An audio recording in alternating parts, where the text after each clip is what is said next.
Tariffs. You've probably heard that word thrown around in news headlines, presidential debates, and even your local grocery store's price increases. They were the most important part of President Donald Trump's economic policy, and they're still affecting the US economy today. But what exactly are tariffs?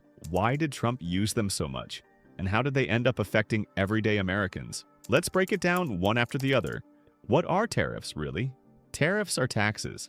Specifically, they are taxes on imported goods, products that come into a country from abroad.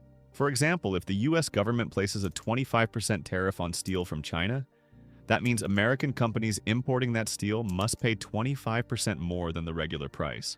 Tariffs are not new. They've been used for centuries by governments around the world to protect domestic industries, raise government revenue, respond to foreign trade practices.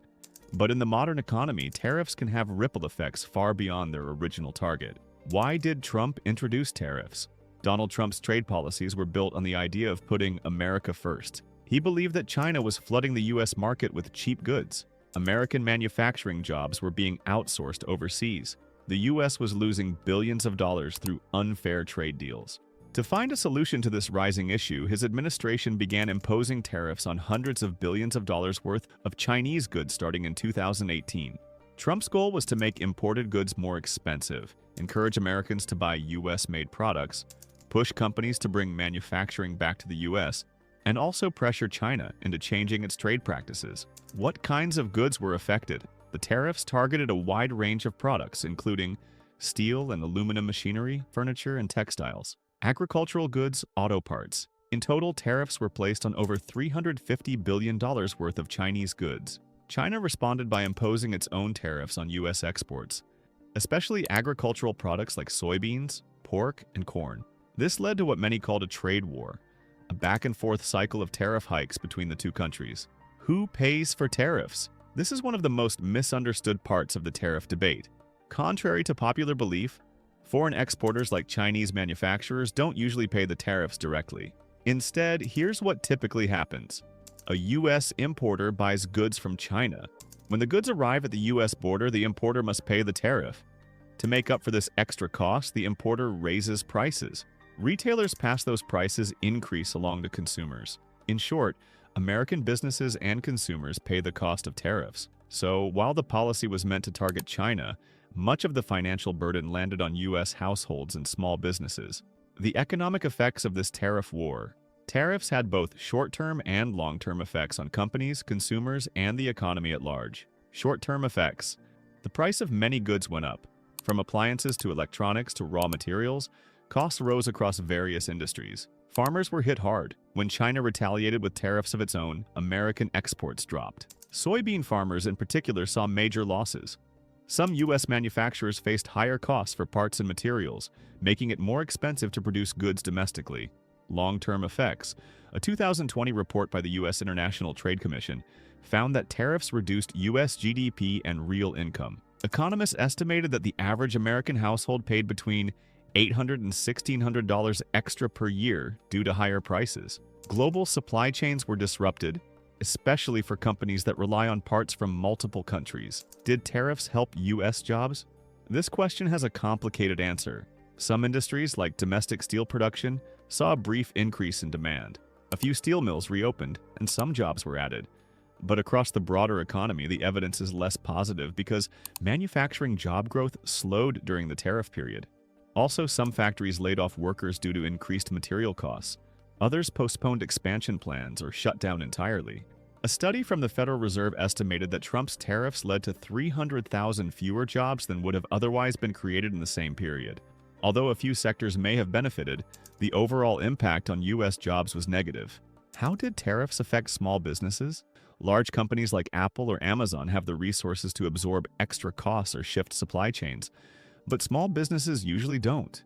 Many small manufacturers, retailers, and wholesalers faced sharp increases in their costs, struggled to stay competitive, lost customers due to higher prices. Some even closed down altogether, unable to handle the pressure of higher input costs combined with weaker demand.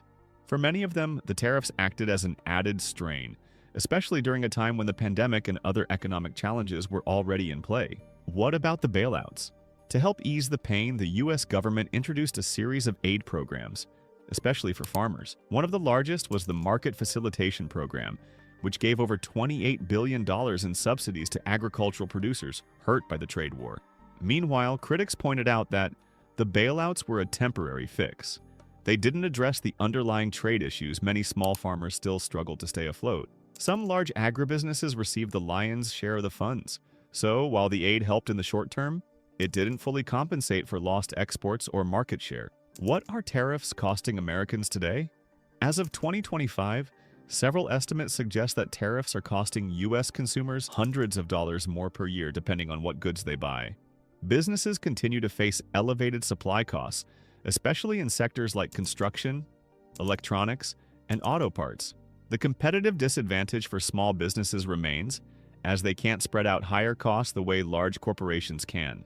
Some economists estimate that the overall economic impact of the Trump-era tariffs has been equivalent to a permanent tax increase.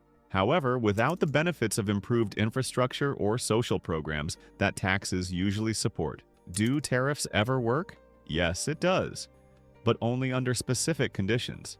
They tend to be effective when targeted at specific industries with clear goals, time-limited with a clear plan for domestic capacity building, coordinated with allies, not implemented unilaterally, accompanied by domestic investment in workforce retraining and innovation.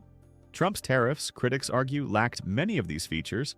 They were broad, long-term, and applied without a clear industrial policy to back them up. Even though tariffs can protect or grow local industries in some cases, you should be aware they aren't a silver bullet, and they come with huge trade-offs.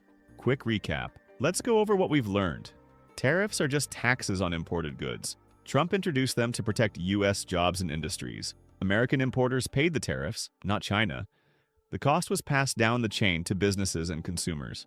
Some industries briefly benefited, but the overall economic impact was negative. Farmers, small businesses, and consumers took the biggest hit. The trade war didn't end, it just got quieter.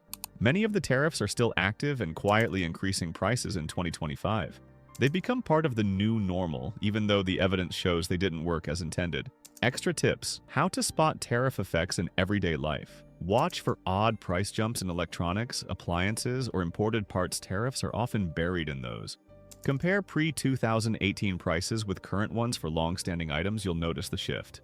Ask why something costs more before assuming it's just inflation. It could be policy-related.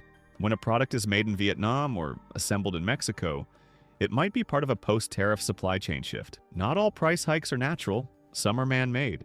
Now, you all need to know that tariffs are taxes, and that is a fact, regardless of how they're hidden. Trade war is a complex game, and retaliation from other countries can cause an unexpected huge blow. Long-term economic growth goes beyond just protection. It is also about investment in education and modern industries. So, next time someone mentions tariffs, you won't have to wonder. You'll know what they are, what they do, and why they matter.